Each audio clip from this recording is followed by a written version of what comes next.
genocide. It's not a very popular topic. That's why I think it's critical that we teach about it in schools. But I have to admit, talking about genocide is disturbing, right? I mean, when would be a good time to bring it up? If you were out for a meal with a friend or friends, how would you segue into discussing the thousands of people being killed somewhere? Or if you were with someone who was going through a difficult time themselves, would you dare say, well, at least we're not in Darfur? Believe me, I've tried to talk about genocide for over 20 years, and genocide is a conversation stopper. Even Adolf Hitler would admit as much. Before the invasion of Poland, before starting the Second War, Hitler reportedly said, "Who, after all, speaks today about the annihilation of the Armenians?" And he was right. 20 years after the killing of 1.5 million Armenians, the world had seemingly forgotten about it. Nobody seemed to care. But it's also interesting that he says annihilation, right? He doesn't say genocide. And Hitler is not a genocide denier. He's a genocide advocate. He's pro-genocide. So why would he not use the word? Well, in that time, there was no word genocide. During the Holocaust, Winston Churchill would say, "We're in the midst of a crime without a name." So let's put Hitler behind us and turn our attention to someone more deserving. This is Raphael Lemkin. In 1921, Lemkin is a law student, and he's stunned to find out that the man who engineered the killing of those 1.5 million Armenian human beings can't be charged with a crime. Lemkin makes it his life's mission to change that. He coins the term genocide, and he gives all his energies to make it a punishable offense, culminating in 1951 in the ratification of the UN's Genocide Convention. But ratifying the convention is different from putting it into play, from doing something, from invoking it, from stopping genocide. During the Clinton administration, a spokesperson for the administration kept referring to acts of genocide until a reporter famously asked, "How many acts of genocide does it take to make a genocide?" The reporter never got an answer. What is it about genocide that we can't even say the word? For that, I want to turn to a story related by Jan Karski. Karski was an amazing man. He was a Polish Catholic. He was headed for the diplomatic corps, but on the eve of the Second World War, he was a soldier. Very quickly, though, Hitler invades Poland, and the war, for all intents and purposes, is over, at least in Poland. And he, sometime subsequent to that, is tasked by the Polish resistance to give testimony, to be witness to the atrocities that are taking place in Nazi-occupied Europe so that the free world can know about this and maybe do something for the sake of these civilian deaths. He is secreted into the Warsaw Ghetto, where he witnesses horrors being visited upon the Jewish population there, and then also very close to a concentration camp where he sees much the same. Subsequent to that, he goes first to England and then to the United States to talk to these world leaders, hoping to get their support.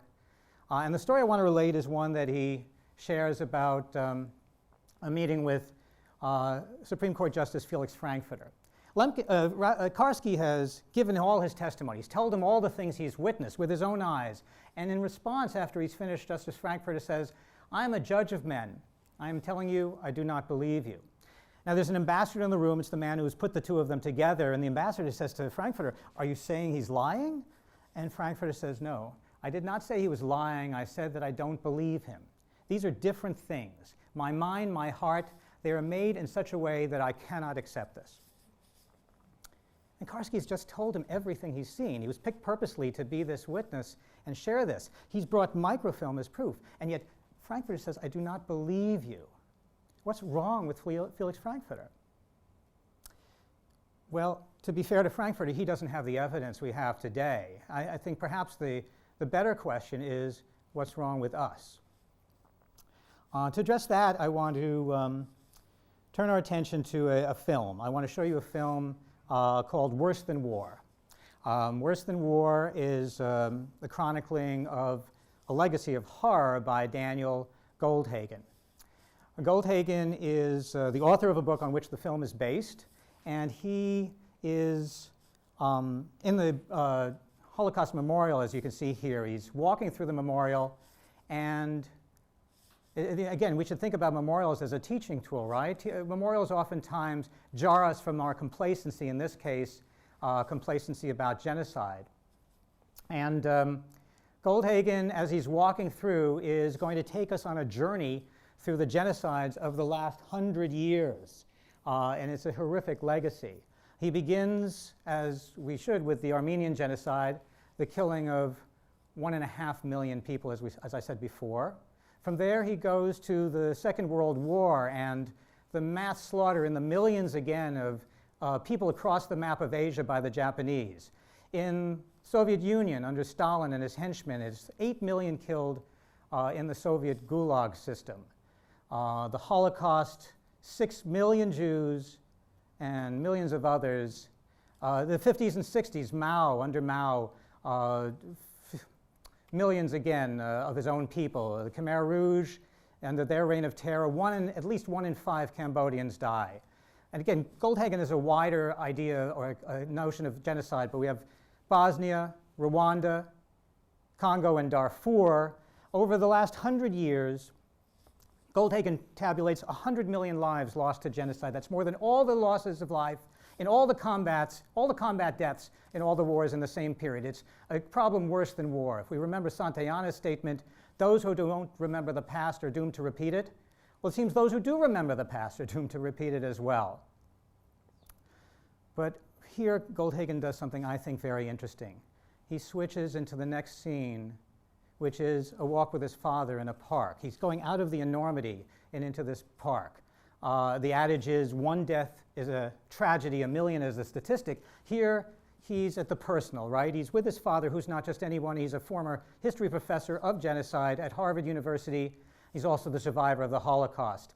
And he and Goldhagen, the father and the son, have troubled themselves all their lives. Why don't people do something about this? I would like us to take a listen to what they have to say. Time now. Nobody disbelieves that these things happen. That's quite true. What they have difficulty understanding is why it happened. Yes. And accepting notions that violate their own common sense understandings of the world. There's a certain paradox here, because sometimes one accepts very highly, seemingly original, profound theories, and sometimes the explanation is relatively simple. I think the actual explanations are threatening and unsettling to people. The notion that ordinary people would willfully butcher other people, torture them, including children, slaughter them, is a very disturbing notion to people, particularly if they're looking upon people with whom they identify. And so they seek explanations which are more, I wouldn't say more comforting, but less threatening to them. Less threatening to them. Here we have something I think that is fascinating. Goldhagen is sharing with us that we are too discomforted to believe that people like us could do such a thing. That's almost what Frankfurter said, right? What is it about us that won't let us believe this? Is this really true? I actually would like to test this with you. I'm going to ask you some, and forgive me, some disturbing questions. I would like you in this hypothetical to think of a neighbor, someone you know. Could you imagine getting a machete and killing that neighbor?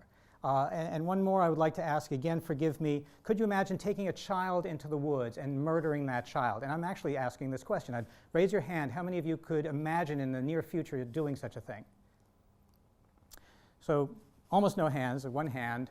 I think we think that's reassuring that we don't imagine that. But Goldhagen would actually say that's not reassuring at all. It's that common sense understanding of the world that gets in our way to doing something about genocide. I have to ask you again, let's take a different hypothetical. Let's imagine it's 1939 and the room is filled with ordinary Germans, or it's 1994 right at the beginning and the room is filled with Rwandans, average Rwandans. If I asked that question of either of them, the child in the woods or the machete to their neighbor, how many hands would go up? It would probably look exactly like this room. There would be no hands raised, or virtually none. So you might say, well, I know you're talking about the genocide in Rwanda or a Holocaust. If you put me to the gun, if a gun is put to my head, if that really was the case in all those situations, then yeah, I guess maybe I would do something I would hate to do. Would it take that much? Well, Stanley Milgram didn't think so, right? He conducted an experiment. It's Yale University, it's the 1960s, and he wants to see what would really happen? He has a teacher who's going to teach a learner word pairs. The twist on this learning experiment, ostensibly a learning experiment, is instead of reward, we're going to use punishment. We're going to use electric shock every time you get an answer wrong, and in fact, it's going to keep going up every time you're wrong until it gets to 450 volts, danger, severe shock, XXX. Ostensibly, as far as you know, you might be killing the person in the other room. This isn't an experiment in learning. Milgram is actually trying to see how far the ordinary person would go. Would they go all the way to possibly killing someone merely on the prodding of a scientist who says you need to continue for the sake of the experiment requires that you continue? And the sad news is 2 out of 3 in his experiment went all the way to possibly killing another human being that they had just met. So again, I think we think about this sometimes. We put ourselves in the situation, would I be the one that wouldn't go all the way? So let's say you are the one that wouldn't go all the way. Well, if that's true, and if Milgram's points are correct, then if you are the one who wouldn't go all the way, the 2 people you're sitting next to would. It means the 2 people to the left and right of you would kill you in such a situation. So that's a somewhat disturbing thought. So this is wonderful news, isn't it? We won't talk about genocide. We don't believe we could be party to genocide. Our world leaders won't say the word genocide, and they won't do anything about it. Are we doomed to repeat these horrors over and over and over again? Or can we change? And I think, of course, we can't change, right? I mean, we've cut down on our cigarette smoking. We wear seatbelts today. I didn't as a child. And then there's this thing. And I really thought this box was black. Apparently it's not. Here's another picture of it. This is the famous flight recorder, right? This is the story of an airplane's travel. Most of the time we don't hear about it unless there's been an airplane crash. And what's interesting there is people don't just study the history of that flight. They ask questions about it. They do talk about it. And one more thing that's incredibly important, they change things. They change the way airplanes fly, and they change the way pilots pilot. And why do they do that? Because they care. Right? They think they could be on an airplane. The airlines want to sell tickets, and most of us won't buy tickets if our final destination is we're dead. And so as a result of all that, airplanes are incredibly safe. Well, I would suggest to you that a democracy is like an airplane. It gets you somewhere, and it can also crash and burn. The democracy of the Germans before Hitler came to power, the world the Germans lived was a democracy that they lived in. And it crashed and burned. And it crashed and burned because they didn't care enough about democracy, they didn't care enough about the Armenians, and they didn't care enough about their Jewish neighbors. Education could change that. It really could. I mean, what we teach is a reflection of what we value. So most of us also don't want to talk about math, or we don't want to do math. But schools insist that we learn math in school because the society needs mathematicians. Well, shouldn't we also insist on teaching about genocide? Don't we need to be more civil with each other? Don't we need to not demonize others or kill other human beings? Shouldn't genocide education be as important as mathematics? Why don't we insist on it then? Bizarrely, it could be because we want to protect our children. We want to at least protect their innocence. But if we really wanted to protect our children, we would do everything we could to stop genocide. And if we want to stop genocide, we're going to have to teach about genocide. I work for an organization called Facing History and Ourselves. We've been doing that, or helping teachers do that, for the last 35 years. We don't think you can change anything from bullying to genocide unless you connect history to students' own lives, to their lived lives, to their caring part. We'd have to help, or schools would have to help students believe that they could be on a genocide airplane, that they could even be the co-pilot, they could be a flight attendant, and only then might they want to, and would they do something. Instead of not wanting to talk about genocide, we should not want to tolerate it, right? I mean, that would be an amazing accomplishment, to say no to genocide. But to do that, along with talking about the Karskys and the Lemkins, the people we should admire, we're also going to have to look at the other part of ourselves. We're going to have to face, in our teaching, if we want to end genocide, the full nature of who we are. Thank you.